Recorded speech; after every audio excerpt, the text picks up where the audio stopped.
primer contacto con el movimiento me cuentan que debió ser cuando era pequeña, porque era súper activa y además estaba rodeada de hermanos y de primos que me llevaban un poco a eso. Luego ya un poco menos pequeña, mis mejores notas eran en dibujo y en gimnasia, me jugaba las clases para ir a hacer gimnasia. Y luego ya llegó la danza, terminé en el conservatorio la carrera de baile clásico y de clásico español y continué bailando y lo convertí en mi profesión.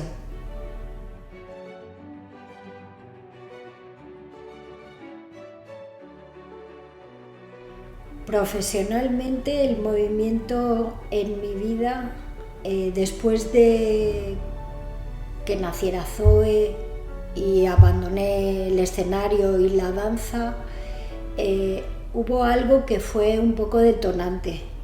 La carencia de escenario me hizo pensar que las personas que tuvieran aptitudes o sensibilidad artística, pero no la suerte de haber accedido a ello, se quedaban sin descubrir una parte de ellas mismas, de sensaciones o de sentimientos, de manera de expresarse. Y entonces me puse como reto encontrar métodos de trabajo o de movilidad que fuera relacionado con más ese tema, quizá desde el punto de vista de la salud o demás. Conecté con temas de terapia, danza-terapia, musicoterapia, y ellas me llevaron a métodos de trabajo en expresión corporal. Luego descubrí que había muchos métodos de principios de siglo que se descubrieron o se inventaron para resolver problemas personales de las personas que hicieron los métodos, como Pilates y Alexander, Ida Rolfing, muchos otros temas, y fui apurando hasta el día de hoy. La época de los manuales corresponde a un periodo más de deporte. Fue la época que todo el mundo hacía aeróbic y luego llegó el gym jazz. Entonces en aquella época se hizo una concentración y me seleccionaron para impartir clases y preparar monitores de aeróbic y de gym jazz en el Instituto Deportivo Profesional, en la delegación de Alicante. Y había otra chica que se llamaba Carmen, que estaba en Valencia. Entonces los manuales eran muy poco profesionales, porque tampoco había mucha formación técnica en aquella época, y me ofrecieron la posibilidad de escribir los manuales de la formación, y escribí pues eso, un manual de prácticas, uno de teoría, otro de teoría para hacer gym jazz, y los vídeos de baile fueron grabados visualmente. Sí, me queda alguno por ahí, sí.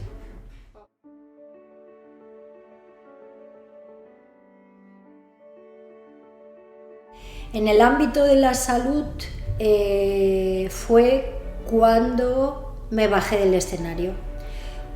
La última vez que pisé el escenario, mi hijo tenía entre 6 y 7 meses, no recuerdo bien, pero esa fue la última vez, y me acuerdo por las fotos, que hay fotos de esa actuación, que me trajo un ramo, recuerdo, pequeñito. Cuando me bajé del escenario, la carencia de escenario me hizo que me preguntara varias cosas con respecto a la expresión, que era lo que yo ya no podía tener, las sensaciones, los sentimientos. Y entonces me cuestioné cómo podían sentirse las personas que, naciendo con aptitudes artísticas o escénicas, en este caso más, no pudieran tener la suerte de desarrollarlas. Entonces investigué, y fue cuando di con la danza-terapia o psicodanza o psicomúsica, Y después de esto investigué, habían personas incluso que habían diseñado métodos para hacer terapia a través de estos métodos, y di con otros métodos más de trabajo personal que luego se conocen, algunos es Pilates y Alexander, el método Alexander, y Da Rolfing, hay muchos métodos. De todos ellos, que son todos de principios de siglo o finales del XVIII, principios del siglo XX, XIX, algunos han llegado a formar escuela propia y otros han ido desapareciendo porque los medios de comunicación no eran los de ahora y porque no han hecho método, entonces se pierde. Seguí en esa línea hasta el día de hoy. Me quedé con los que consideré que más se aproximaban y se identificaban conmigo, yo con ellos, y ahí es donde he continuado.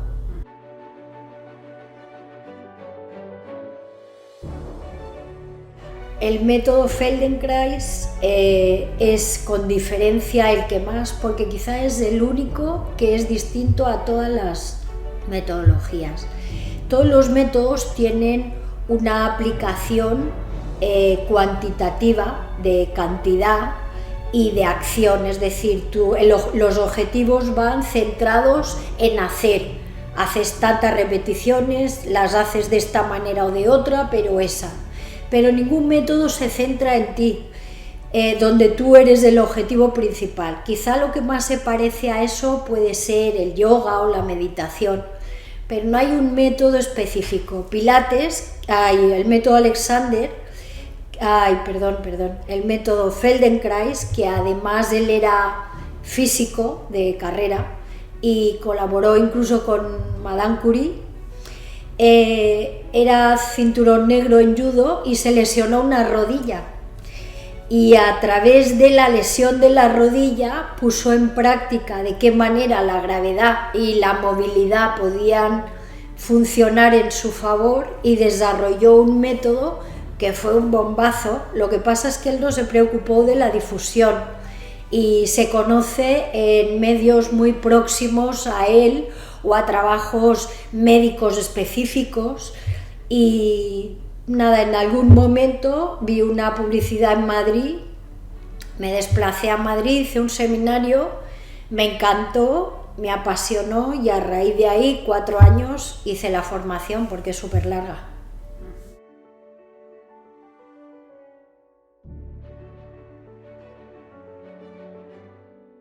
Si se puede considerar que lo que he hecho es un método, que tampoco lo tengo claro, quizás sí, lo que he hecho yo a través de lo que me ha permitido hacer lo que hago es en realidad la experiencia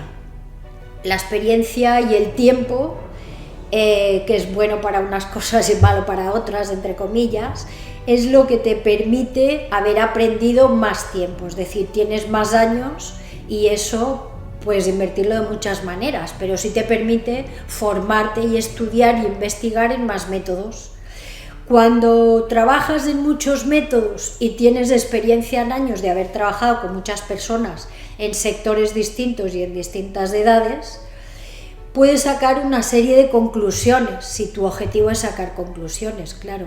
Entonces, cuando ya tienes una serie de conclusiones, ya excluyes, y cuando empiezas a excluir, ya empiezas a seleccionar. Con esa selección te das cuenta que hay recursos, llámense métodos, maneras de trabajo, materiales de complemento, lo que quieras, que te facilitan el trabajo o te lo perjudican. Y a raíz de ahí, cuando tienes clara la necesidad y tienes muchas herramientas a tu disposición, es cuando es más fácil dirigirte. Y por esa razón he trabajado en distintos sectores, con distintas personas y con necesidades diferentes, desde el punto de vista deportivo o de danza o rehabilitación o prevención, con mayores, con niños de educación especial, porque en cada momento las necesidades de inicio son distintas, pero cuando ya tienes cubiertas la parte básica, todo el mundo hacemos la misma vida, más o menos, y tenemos las mismas necesidades, porque nuestros patrones son los mismos.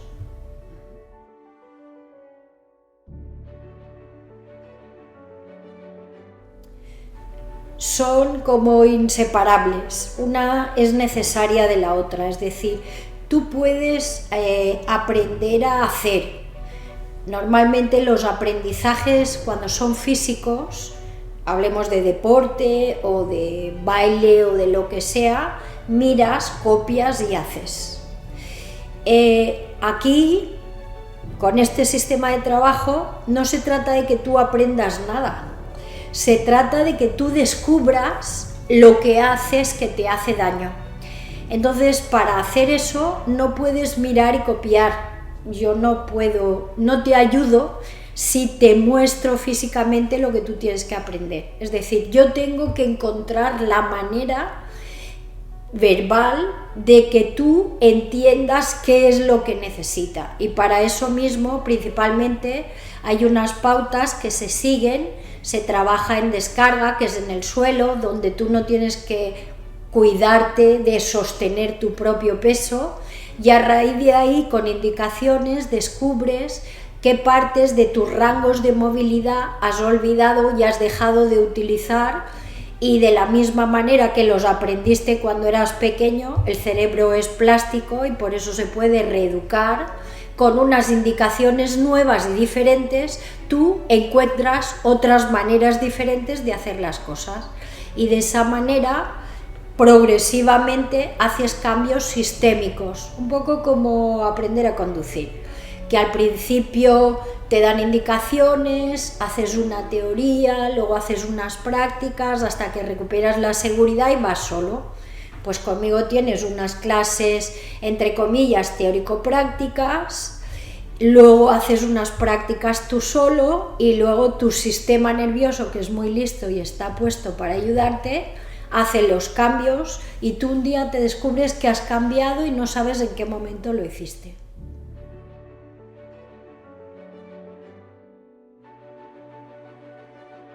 Podría contarte muchos, porque a mayor necesidad el cambio tiene que ser mayor. Entonces, si las personas continúan estando, es precisamente porque ellas mismas van percibiendo esos cambios, y esos cambios que los demás perciben en ellos, con lo cual el cambio es interno y externo. Y además es importante que no solo cambias físicamente tus posiciones, no lo pensamos nunca, pero si tu posición, por ejemplo, de estar sentado es de estar encogido, respirarás mal porque no tienes capacidad para meter el aire y poder expandir el aire y expandirte. Tus pensamientos, tu manera de pensar estará también, entre comillas, encogida, tus sensaciones y sentimientos también. Si tú aprendes dónde poner el peso y te expandes y te despliegas, evidentemente tus capacidades crecen de movilidad, de respiración, de capacidades, de estrés, de percepción, de autoestima, de relaciones, de todo. Y cambios, pues en personas concretas tendría que ponerles nombre, que no le vamos a poner nombre porque es comprometido. Los testimonios ya cada uno cuenta los suyos, pero sí que es cierto que he trabajado con personas que tienen prótesis o implantes en el cuello, en la columna lumbar, que es lo más habitual, y cuando sucede eso y han pasado ya por un quirófano, lo primero que se apodera de ti es el miedo a la incapacidad, el miedo a que cuando has sufrido tanto te da miedo moverte por si te vuelves a estropear, y precisamente el miedo te paraliza y esa parálisis es la que te lleva a donde estás. Cuando necesitas que alguien de externo a ti te ayude a encontrar tu manera de moverte para reencontrarte contigo mismo otra vez. Y luego, pues sin ser casos tan extremos, pues claro, por supuesto es más fácil desde la prevención. Llegas antes a encontrar tu posición si no tienes tanta necesidad de mejora.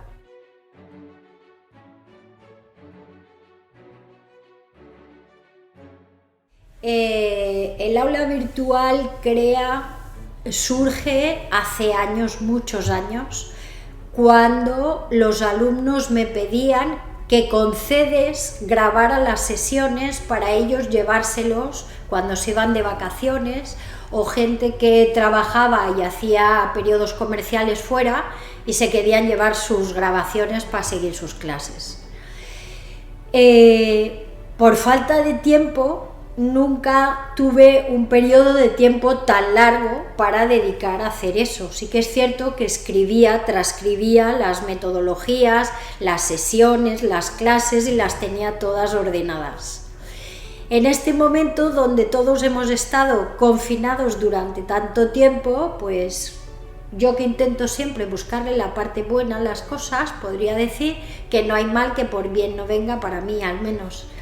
Este periodo de concentración me ha servido para poder clasificar y poner al día todos esos contenidos y plantearme que toda esa experiencia y manera de hacer cosas positivas era una buena oportunidad enlatarla y buscarle recursos con personas especializadas, profesionales, muy cualificados, que se atrevieran a hacerlo conmigo, porque era una apuesta importante. Valoro su